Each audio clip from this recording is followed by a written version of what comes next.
Oke bosku, assalamualaikum warahmatullahi wabarakatuh. Terima kasih bosku yang sudah berteman dengan channel Dunia Kebun ya. Saya ucapkan terima kasih yang sebesar-besarnya yang sudah like, komen, subscribe dan share-nya bosku. Mudah-mudahan bosku-bosku semua diberi kemudahan untuk mencari rezeki, dilapangkan segala rezekinya, dimudahkan urusannya, terus dipermudah dengan segala aktivitas bosku-bosku semua ya, dan selalu diberkahi oleh Allah Subhanahu wa taala atas rezeki yang bosku-bosku dapat. Amin ya rabbal alamin. Oke bosku, kembali lagi di channel Dunia Kebun. Jadi kita masih di kebun sawit ya bosku ya. Nah, mungkin nanti ada beberapa tutorial ataupun cara-cara tanam ataupun perawatan yaitu pada kebun-kebun yang lain. Misalkan saya di sini lagi mengambil di dunia kebun sawit, nanti mungkin bisa beralih di perkebunan karet ataupun kebun cabai dan lain sebagainya. Intinya kita kembali lagi ke kebun ya bosku.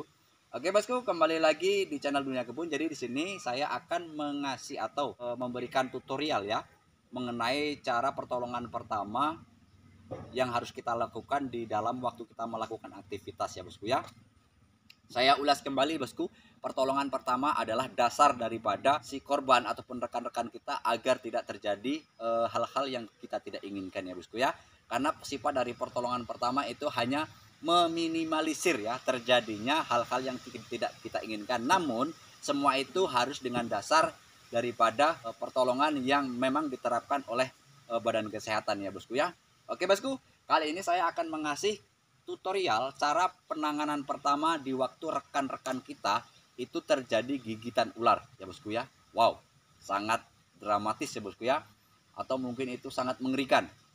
Nah, jadi langkah pertama mungkin di dalam suatu pekerjaan di perusahaan lain itu mungkin bosku-bosku semua dikasih yaitu yang namanya alat APD ya bosku ya. Apa sih itu kepanjangan dari APD?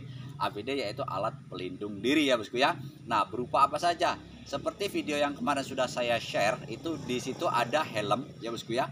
Ada kacamata, ada rompi, ada peluit dan ada sepatu ya bosku ya. Nah, jadi di urutan-urutan APD itu ada fungsinya tersendiri-sendiri ya bosku ya. Nah, di waktu kita kecelakaan, misalkan kita tidak bisa melakukan pergerakan ataupun lari ataupun minta tolong, namun bosku masih bisa bernapas, artinya masih bisa untuk meniup fluid ya bosku ya. Nah, peran daripada fluid itu adalah meminta bantuan rekan-rekan kita untuk menolong kita di waktu kita kecelakaan ya bosku ya.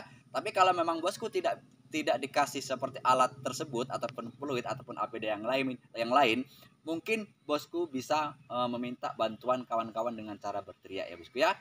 Oke bosku, tidak usah panjang dan lebar, saya mau ngasih tutorial yaitu mengenai cara penanganan pada luka ataupun digigit ular bosku ya. Nah, jikalau rekan-rekan kita terjadi kecelakaan di perkebunan yaitu yang disebabkan oleh dipatok ular, mungkin dipatok ular itu definisinya yaitu bukan pada perkebunan saja ya bosku ya, mungkin ada di dalam rumah, ada di tempat mana-mana pun, karena sifat ular adalah dia berjalan ya bosku ya dimanapun ada hewan tersebut. Nah, jadi misalkan terjadi kecelakaan pada rekan kita meminta bantuan dengan cara yaitu meniup fluid tadi.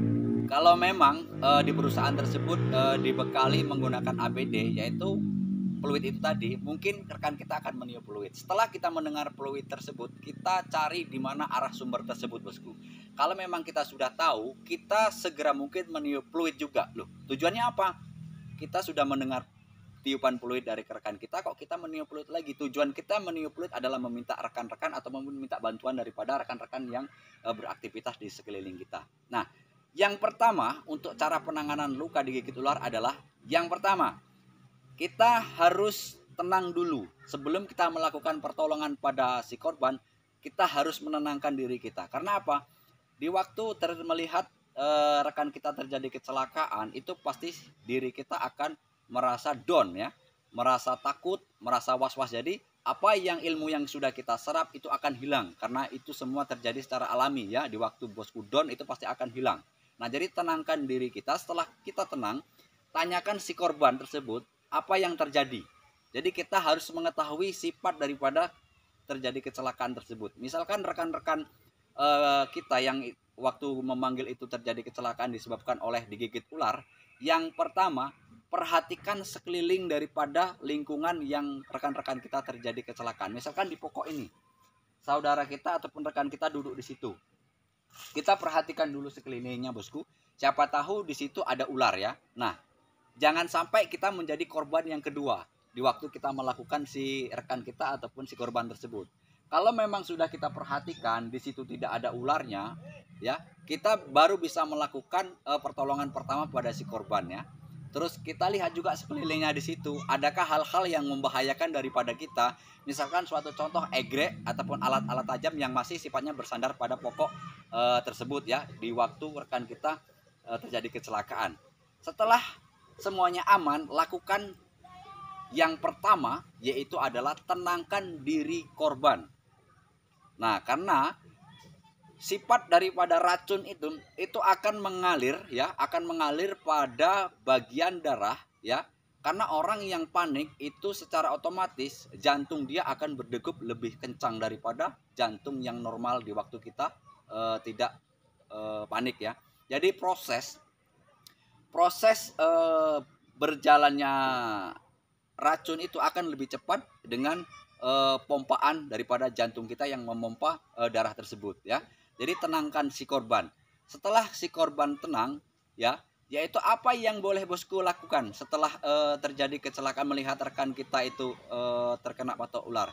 Tidak ada respon ataupun tidak ada pertolongan yang harus kita lakukan, kecuali yang pertama, kalaupun itu memang harus dilakukan, bosku tenangkan si korban. Yang kedua, apakah boleh dicuci? Itu boleh ya, boleh dicuci itu boleh, cuman tidak disarankan untuk mencuci dengan tangan ya bosku ya. Boleh bosku siram dengan air yang jernih, yaitu di atasnya saja.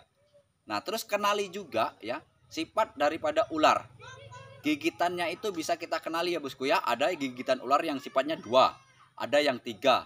Nah, itu bosku boleh ketahui di situ ada ular yang beracun kah atau ular yang biasa. Tapi definisinya menurut pakar kesehatan, apapun jenis ular itu semuanya mengandung resiko, mengandung racun. Jadi harus hati-hati bosku ya. Jadi sifatnya yang tergigit ular, apapun jenis ularnya itu akan mengandung racun. Entah itu berat, sedang ataupun ringan ya bosku ya. Nah, setelah itu, bolehkah bosku mengikat daripada luka tersebut? Itu tidak boleh dianjurkan melakukan pengikatan pada luka yang digigit ular. Misalkan bosku ya, gigit ular yaitu terjadi pada seperti di sini. Bosku ikat di bagian ini, di bagian atas ya. Nah, tujuan bosku ini adalah mengurangi ya, mengurangi racun untuk mengalir ke jantung kita ya. Itu tujuan bosku, itu bagus. Namun efek daripada semua itu akan lebih membahayakan. Kalau memang darah ini tidak mengalir ya, ini akan secara otomatis jaringan-jaringan urat yang pada bagian bawah ini akan terkena racun tersebut dan dia akan terjadi kelumpuhan ya. Nah, ini yang akan merusak jaringan-jaringan tersebut. Secara otomatis si korban ini akan dilakukan amputasi, yaitu dengan adanya kehilangan daripada bagian organ tubuh dia. Nah, itulah tadi yang disarankan, yaitu tenangkan si korban ya. Nah, dengan jurus ataupun dengan alternatif tenangkan si korban, itu akan mengurangi daripada detak jantung yang berlebihan yang akan berpotensi untuk mengalirkan darah pada bagian tubuh kita. Setelah itu bosku, cepat-cepat bosku lakukan tindakan mengantisipasi dengan adanya gigitan ular, yaitu dengan anti bisa ya bosku ya, atau disebut dengan ABU ya, anti bisa ular, yaitu orang klinik ataupun orang kesehatan yang menyuntikkan daripada efek racun ular tersebut ya bosku ya. Setelah itu kurangi pergerakan pada korban, karena di waktu korban terjadi kecelakaan digigit ular, dengan dia mondar-mandir panik sana sini, itu akan menambah daripada detak jantungnya berdegup. Nah, terus apa yang boleh dilakukan bosku? Bolehkah dia minum? Boleh ya, kasih dia air minum biar supaya tenang, karena air minum adalah menenangkan daripada korban ya bosku ya. Nah, mungkin itu saja bosku ya, trik-trik daripada cara penanganan di waktu rekan-rekan kita terjadi gigitan ular ya bosku ya. Jangan menolong ya, menolong yang di luar daripada kemampuan kita. Mungkin di setiap perusahaan ataupun tempat kita bekerja itu ada ilmu yang dibagi untuk penolongan pertama pada rekan-rekan kita yang terjadi kecelakaan di sekeliling kita ya bosku ya. Oke bosku, mungkin sekian tutorial cara penanganan luka ataupun gigitan ular. Semoga bermanfaat dan bosku boleh praktekkan pada rekan-rekan kita. Namun semua itu tidak kita pinta ya bosku ya. Semuanya berjalan dengan lancar tanpa adanya halangan bosku ya. Ini hanya jikalau terjadi hal-hal tersebut, inilah yang dilakukan oleh bosku-bosku semua untuk cara pertolongan pertama pada si korbannya bosku ya. Oke bosku, saya ucapkan terima kasih yang sebesar-besarnya atas dukungan bosku-bosku semua di channel Dunia Kebun. Saya ucapkan terima kasih. Assalamualaikum warahmatullahi wabarakatuh.